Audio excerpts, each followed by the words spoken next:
ஏலக்காய், கடுகு,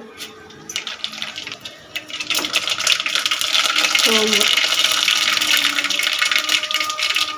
வெங்காயம், சிம்மளங்காங்க, ஒரு கைப்பிடி கருவேப்பிலை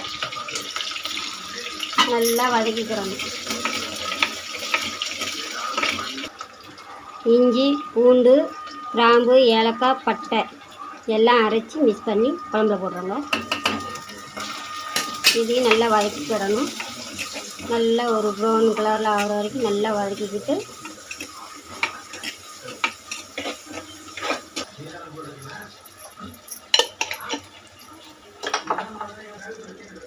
மஞ்சத்தூள், மல்லித்தூள், கரம் மசாலா, சிக்கன் மசாலா, மிளகாத்தூளுங்க இதெல்லாம் போட்டுடலாம்.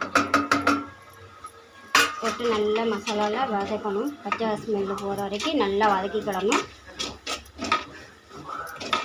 நல்லா வதக்கின பிறகு தக்காளி, வெங்காயம் பேஸ்ட் இதையும் போட்டுக்கலாம். போட்டு நல்லா வதக்கணும். எண்ணெய் பிரிகிற வரைக்கும் நல்லா வதக்கிட்டு அதுக்கப்புறம் சிக்கனை போடுறோம். ஒரு கிளாஸ் தண்ணி, இந்த மசாலா வேகிறதுக்காண்டி ஒரு கிளாஸ் தண்ணி போடுறேன்.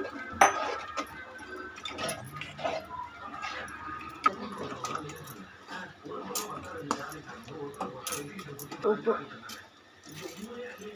போட்டுட்டு நல்லா வதக்கணும். இப்போ மூடி வச்சிடலாம். சிக்கன் வெந்த பிறகு தேங்காய் பால் விடலாம். தீபாவளி ஸ்பெஷல் வடை போடுறேன். இதுலேருந்து சாப்பிட்லங்க, விரதமாக இருக்கும். இப்போ லிம்பு ஜூஸ் குடிக்க போகிறோம். வேலை பார்த்துட்டு வாருங்க பார்க்கலாம்.